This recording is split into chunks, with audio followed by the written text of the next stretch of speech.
Pemirsa TVR Parlemen, DPR RI tidak henti-hentinya untuk terus menyuarakan berbagai persoalan yang ada di kehidupan ini, baik di forum dalam negeri maupun di forum internasional. Terakhir, DPR RI melalui BKSAP DPR RI menyuarakan berbagai isu di forum Parlemen Dunia di Tashkent, Uzbekistan. Dan kali ini Indonesia menjadi tuan rumah kedua kalinya Forum Parlemen Negara-Negara Islam atau PUIC. Dan bagaimana DPR RI menyuarakan berbagai isu-isu penting yang tentu dekat dengan kehidupan kita. Sudah hadir bersama Kabar Nusantara, Wakil Ketua BKSAP DPR RI dari fraksi Golkar untuk daerah pemilihan Jawa Barat 5, Bapak Rafindra Airlangga.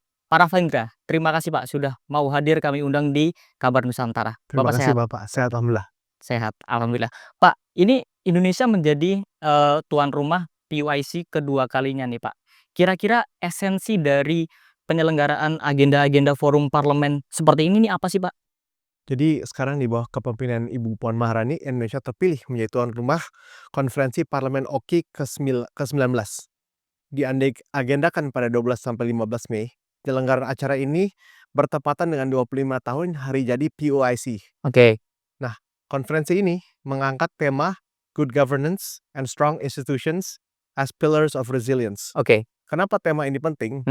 Jadi tema ini penting karena ada penelitian oleh tokoh bernama Daron Acemoglu. Ini adalah tokoh berdarah Turkish Oke. yang memenangkan Nobel Ekonomi di tahun 2024. Oke. Temuan beliau adalah salah satu faktor utama yang menentukan suatu bangsa akan maju atau tidak adalah kualitas daripada institusi-institusinya. Misalnya, ada negara yang memiliki sumber daya alam setara, kondisi geografis dan demografis yang mirip-mirip. Namun satu negara bisa lebih maju secara ekonomi dibandingkan yang lainnya. Karena ada perbedaan dari kualitas institusinya. Contohnya misalnya negara Korea Selatan dengan tetangganya. Dan hadir institusi ini, misalnya institusi yang memberikan pelayanan publik prima, akses pendidikan, kepastian iklim usaha, dan keterbukaan informasi. Selain good governance, PUIC juga menyuarakan terwujudnya perdamaian di berbagai belahan dunia, termasuk dan khususnya di Palestina. Juga terpenuhi dan terlindunginya hak-hak muslim minoritas. Oke, Pak, dari PUIC ini sebetulnya kan banyak pemirsa atau masyarakat yang belum mengetahui. PUIC ini kan adalah forum-forum parlemen negara-negara Islam atau negara-negara yang tergabung dalam negara OKI ya Pak ya. Nah ini siapa saja nih Pak anggotanya nih Pak? Nah ini menarik, anggota PUIC, Parliamentary Union of OIC Member States, jadi terdiri dari 54 parlemen. 54 anggota parlemen Pak ya? 54 parlemen Parlemen, oke. yang dari negara yang menjadi anggota OKI, Organisasi Kerjasama Islam. Oke. Dan ada 25 organisasi pengamat, satu sebagai observer. Nah, dari 57 negara-negara yang tergabung dalam OKI, Organisasi Kerjasama Islam, 56-nya juga tergabung di dalam PBB. Negara-negara OKI ini berasal dari berbagai benua. Ada Afrika, Asia, Eropa, South America, dan juga ada anggota OKI di mana mereka bukan Muslim majority. Oh, jadi mayoritas bukan Muslim ya? Bahkan ada juga yang tergabung dalam PUIC ini Pak ya? Ada tergabung dalam OKI, namun mereka bukan Muslim majority seperti Uganda, Togo, dan Suriname. Oke, jadi negara memang yang tergabung tapi masyarakatnya tersebut bukan mayoritas Islam. Ya, seperti itu. Ya. Oke, Pak Rafindra, menurut Bapak kira-kira apa nih Pak sebetulnya pentingnya negara-negara Islam ini bersatu menghadapi tantangan-tantangan permasalahan yang ada saat ini? Jadi tantangan dunia ini banyak yang bersifat transnasional. Artinya harus hanya bisa diselesaikan dengan kolaborasi antar negara. Contohnya terkait isu pengungsi Muslim Rohingya yang sekarang mengalami persekusi di negara asal mereka. Sudah hampir 1 juta Muslim Rohingya ini mencari suaka, khususnya di Asia Tenggara, dan sebagian juga mencari suaka di Indonesia. Iya, dan salah satunya ke Indonesia Pak ya, yang mungkin beberapa waktu terakhir kemarin contohnya misalkan di Aceh dan sebagainya itu banyak yang Rohingya mengungsi ke sana Pak ya. Jadi penting untuk dunia Muslim menyuarakan isu-isu ini dan mencari solusi secara bersama-sama. Dan isu-isu terkait misalnya yang perubahan iklim yang memiliki disproportionate effect terhadap global south ini juga hanya bisa diselesaikan melalui mekanisme multilateral. Penurunan emisi hanya bisa dilakukan melalui, persetujuan bersama terkait dengan NDC misalnya. Jadi isu-isu transnasional hanya bisa diselesaikan melalui mekanisme multilateral. Oke, jadi walaupun parlemen di situ juga memiliki peran terkait dengan isu-isu multitransnasional dan itu hanya bisa diselesaikan dengan kesepakatan bersama seperti itu Pak Rafindra ya? Ya. Dan Pak Rafindra, tahan dulu kita akan membahas terkait lebih dalam lagi terkait dengan agenda, PYC pada kali ini, Indonesia untuk menjadi tuan rumah kedua kalinya. Dan pemirsa TVR Parlemen jangan kemana mana tetaplah bersama kami dalam program Kabar Nusantara.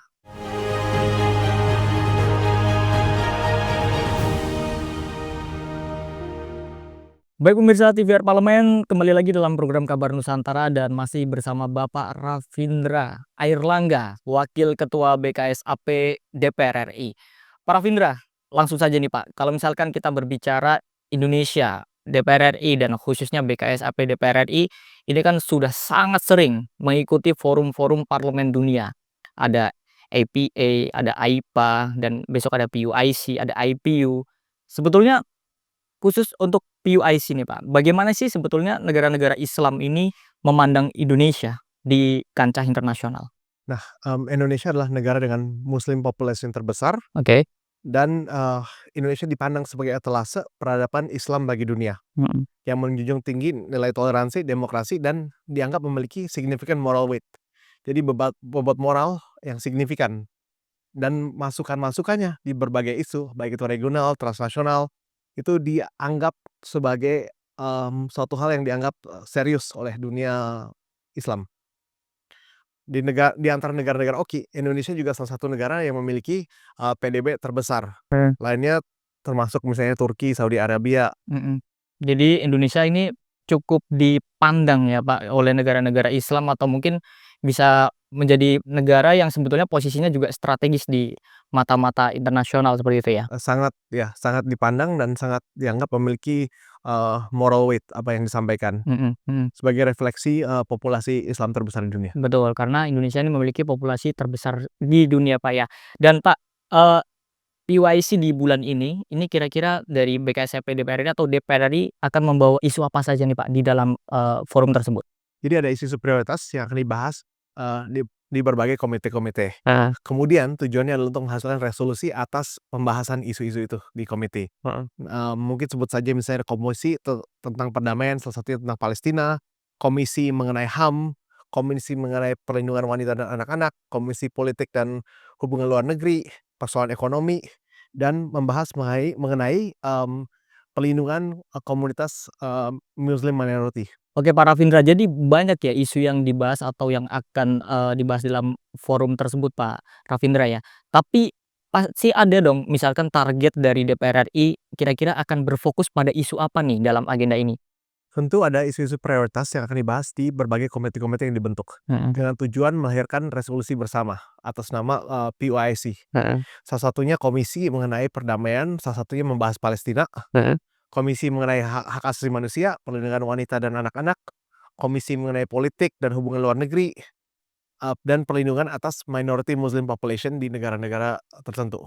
Oke, jadi isu terkait dengan Palestina tadi juga akan menjadi salah satu fokus dari DPR RI untuk memperjuangkan, kemerdekaan dan atau perdamaiannya tadi ya, Pak Rafindra ya? Kita memperjuangkan, perdamaian, Mhm terbukanya koridor kemanusiaan, mhm. dan kemudian, with a view for long term peace. Jadi, Oke, dengan solusi, perdamaian jangka panjang, jangka panjang. oke. Dan juga di IP 150 kan juga, sudah sempat dibahas dan juga sudah menjadi resolusi terkait dengan, two stage solution di sana, Pak, ya. Dan juga mungkin akan dibahas juga di PYC kali ini, Pak, ya? Siap, karena terwujudnya perdamaian di Palestina itu adalah harapan Mhm seluruh umat manusia. mhm. Inilah harapan banyak negara, baik itu negara-negara OKI, negara-negara Eropa, Iya, negara-negara Barat, Timur, Global North, dan Global South. heeh Jadi, pentingnya terwujud, perdamaian di Palestina ini sudah mendapat perhatian global. heeh Maka kalau kita perhatikan pesan terakhir yang disampaikan Paus Fransiskus sebelum wafat, heeh. di ceramah terakhirnya Oke adalah berharap terjadinya perdamaian di Palestina. oke. Dan yang menarik lagi, mobil pribadi Paus Fransiskus juga disumbangkan untuk menjadi, klinik perjalanan Wah, luar biasa. Gereja. Jadi Padahal anu Paus Fransiskus kan adalah bukan, yang jelas pasti kan non-muslim ya Pak ya. Ya. Jadi isu Israel dan juga Palestina ini tentu sudah menjadi isu kemanusiaan, bukan lagi terkait dengan isu agama, seperti itu Pak ya? Jadi ini adalah isu kemanusiaan Mhm. dan semuanya berharap, baik itu negara, barat, negara timur, global north, global south, semua berharap akan ada, perdamaian yang lasting. Oke, dan semoga di forum tersebut juga dapat menjadi dorongan moral atau menjadi tekanan moral bagi, Israel untuk bisa menghentikan, agresinya ke Palestina. Dan tahan dulu para Rafindra, kita akan kembali dan juga melanjutkan diskusi yang masih sangat menarik terkait dengan PYC kali ini. Dan pemirsa tetaplah bersama kami dalam program Kabar Nusantara.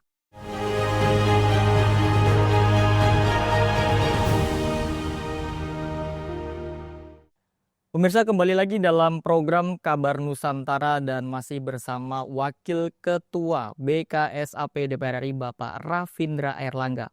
Pak, di sini PYC mengusung tema yang sudah tadi Bapak sebutkan, Good Governance and Strong Institution as Pillar of Resilience. Mengapa tema ini dipilih dalam forum kali ini? Nah, ini sangat menarik karena pada 2024 ada 3 tokoh ekonom yang menangkan hadiah Nobel. Salah satunya Daron Acemoglu yang tadi berdarah Turkish, Ya, tadi Bapak sudah sebutkan itu ya. Oke. Pak Johnson dan Robinson. Nah, mereka menjawab pertanyaan, why nation fail? Kenapa suatu negara itu bisa gagal? Dan jawaban mereka adalah keberhasilan negara ditentukan oleh keberadaan institusi yang inklusif dan berkualitas. Itu cikal bakal kesejahteraan dan pertumbuhan ekonomi yang berkelanjutan. Jadi ada contohnya, ada negara, mereka melihat ada beberapa negara yang memiliki keterbatasan sumber daya alam, keterbatasan geografis dan lahan pertanian yang tidak subur. Namun mereka bisa lebih, makmur daripada negara yang memiliki, kekayaan alam yang melimpah. Dan pertanyaannya apa perbedaannya? Dan ternyata itu dilihat dari kualitas institusional yang lebih baik. Penciptaan nilai di negara itu secara singkat membutuhkan institusi yang salah satunya ya diantaranya melindungi investasi, melindungi pekerja, memberi kepastian hukum, menjaga kestabilan, dan memberi akses pendidikan yang baik. Jadi ini mengapa tema ini kita angkat di parlemen, di PYC kali ini.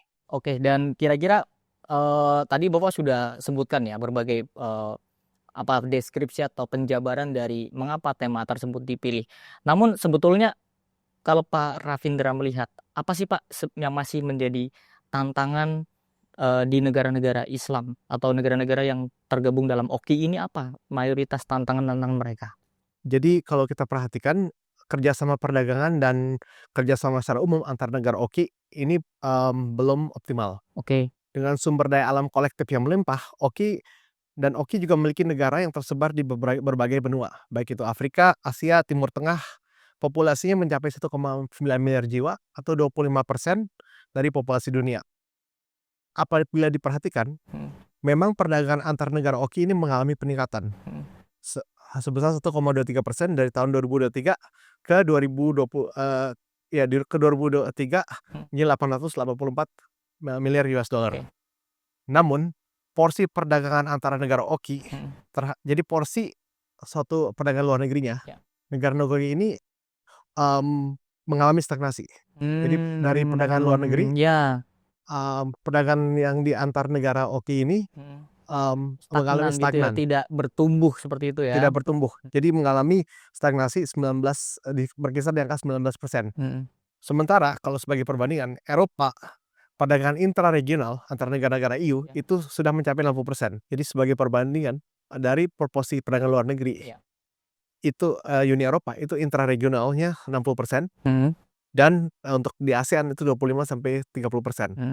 Jadi memang di negara-negara OKI ini memang sebetulnya masih ada terkait kendalanya adalah kerjasama perdagangan ya Pak ya. Kira-kira sebetulnya apa sih yang menjadi kendala? Kenapa sih di negara-negara OKI ini, padahal kan secara background agama sudah sama nih, mayoritas Islam atau negara-negara Islam, tapi kenapa pandangan Pak Rafindra hal tersebut tidak terjadi atau tidak optimal kerjasama dagang yang seperti Bapak tadi sebutkan? Jadi ini relevan dengan tema good governance, karena dengan terwujudnya tata kelola pemerintah yang baik dan institusi yang kuat, optimalisasi kerjasama antar negara OKI ini bisa terjadi. Nah, ini bisa diwujudkan dengan perjanjian dagang yang lebih ideal, penyelarasan prosedur antar negara, jadi people to people movement, goods movement menjadi lebih seamless. Dan secara keseluruhan ini menciptakan kepastian iklim usaha yang bersifat kondusif. Dengan ini kita berharap perdagangan intraregional OKI antar negara OKI meningkat dari 19% dari proporsi Ya. perdagangan luar negeri negara-negara OKI menjadi lebih tinggi pada periode ke depan. Ya. Apabila itu bisa mencapai angka 25% ke atas, itu hal yang sangat positif. Jadi yang tadinya belasan persen bisa menjadi ke 25%, mungkin itu targetnya itu akan sudah menjadi peningkatan yang cukup signifikan ya Pak Ravindra. Karena potensinya ada, namun stagnan. Jadi Stagnan. ya.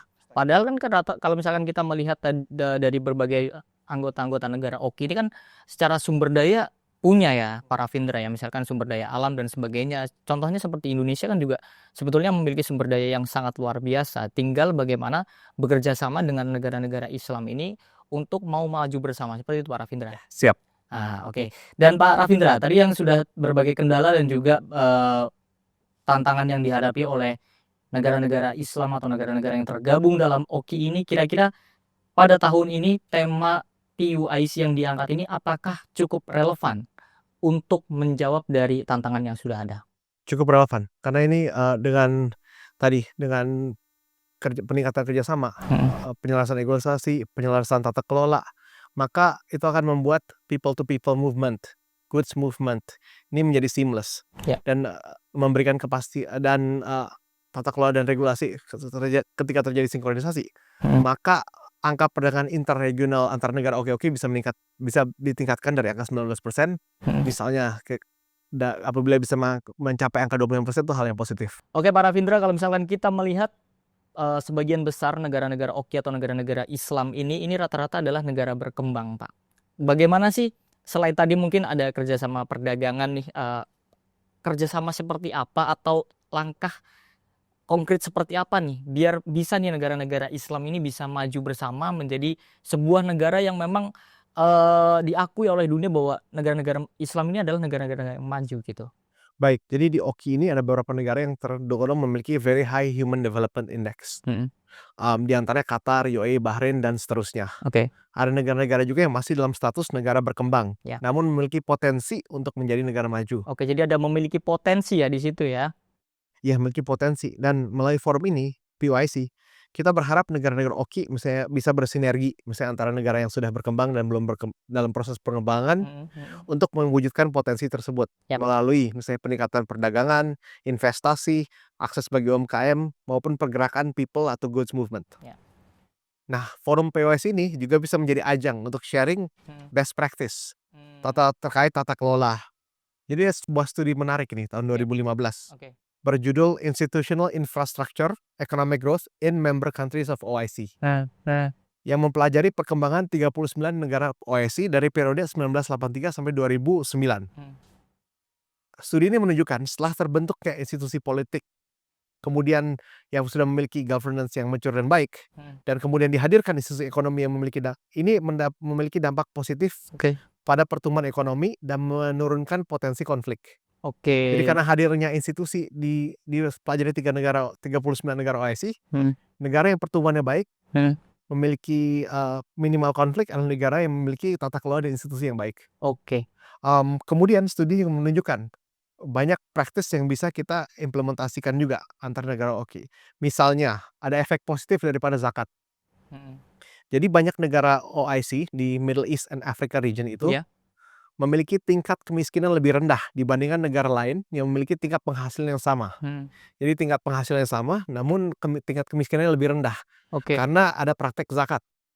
Jadi ada social safety net. Jadi ini menunjukkan bahwa ada efek nilai-nilai Islam yang membuat social safety net yang sangat baik.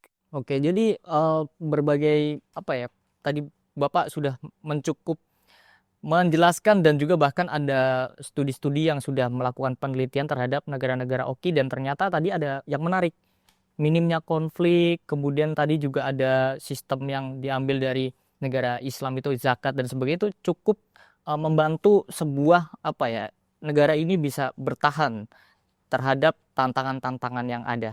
Kalau misalkan kita spesifik Pak Ravindra sedikit lagi terkait dengan output atau pembahasan apa nih yang akan secara spesifik menjadi target dari BKSAP DPR RI? Nah, target kita ada beberapa. Kita menyerukan perlu peningkatan kerjasama secara multilateral, dan kemudian perlu menegaskan kembali komitmen kita untuk memegang teguh international rules based order dan mekanisme multilateral yang ada. Jadi komitmen bersama untuk memegang teguh hukum-hukum internasional dan pakem-pakem internasional Oke, ya yang sudah berlaku saat ini. harus memegang teguh hukum internasional. Dan Pak Rafindra, terakhir, bagaimana komitmen Bapak selaku Wakil Ketua BKSAP DPR RI dan juga kedepannya semua rekan-rekan BKSAP DPR RI untuk terus memperjuangkan apa yang menjadi persoalan dan juga menjalankan fungsi diplomasi secara maksimal untuk bisa menjawab tantangan-tantangan yang ada saat ini. Tentu kita akan terus menyuarakan tadi yang saya sampaikan, komitmen to rule based order. Diplomasi sebagai satu-satunya solusi untuk meredakan dan melakukan deeskalasi. Oke. Kemudian kita juga membuat kerangka-kerangka multilateral yang dibutuhkan untuk menyelesaikan tantangan-tantangan internasional. Contohnya isu pengungsi, Ya. butuh framework bersama Ya. bagaimana kita akan merespons untuk menyelesaikan masalah pengungsi. Bagaimana kita menyelesaikan iklim, karena misalnya kita potensi karbon kredit kita cukup tinggi. Nah, kita perlu mutual recognition agreement bahwa kita bisa memberikan karbon kredit Ya. untuk antar negara, Ya. dan untuk mengurangi Climate change ya. untuk mengurangi climate change dan membantu negara-negara lain untuk mencapai NDC mereka. Oke, baik Pak Rafindra, terima kasih sudah mau hadir dan juga berdiskusi terkait dengan apa saja isu-isu yang akan dibahas oleh BKSAP atau khususnya DPR RI dalam forum PUIC ke-19 dan di mana Indonesia dengan bangga menjadi tuan rumah kedua kalinya dalam forum parlemen negara-negara Islam ini. Dan pemirsa, seperti yang tadi sudah dikatakan oleh Pak Rafindra bahwa Pak Rafindra dan juga rekan-rekan yang ada di BKSAP DPR RI dan juga seluruh anggota DPR RI akan terus berkomitmen untuk terus menyuarakan berbagai persoalan baik di forum dalam negeri maupun di forum internasional. Dan tadi ada yang menarik nih dari statement dari Pak Rafindra yang menyatakan berbagai konflik bisa diredakan ataupun perdamaian ini bisa dicapai tidak hanya dengan kekerasan tapi melalui diplomasi. Itu adalah hal yang sangat penting dan diplomasi itu sendiri adalah menjadi salah satu fungsi yang dijalankan oleh DPR RI pada saat ini. Dan sekian pemirsa kabar Nusantara pada edisi kali ini. Pastikan Anda terus menyaksikan program dan kegiatan DPR RI lainnya hanya di TVR Parlemen. Anda dapat mengaksesnya di kanal YouTube kami ataupun Anda bisa mengakses di website kami di tvrparlemen.dpr.go.id. Sekian dan sampai jumpa. Terima kasih.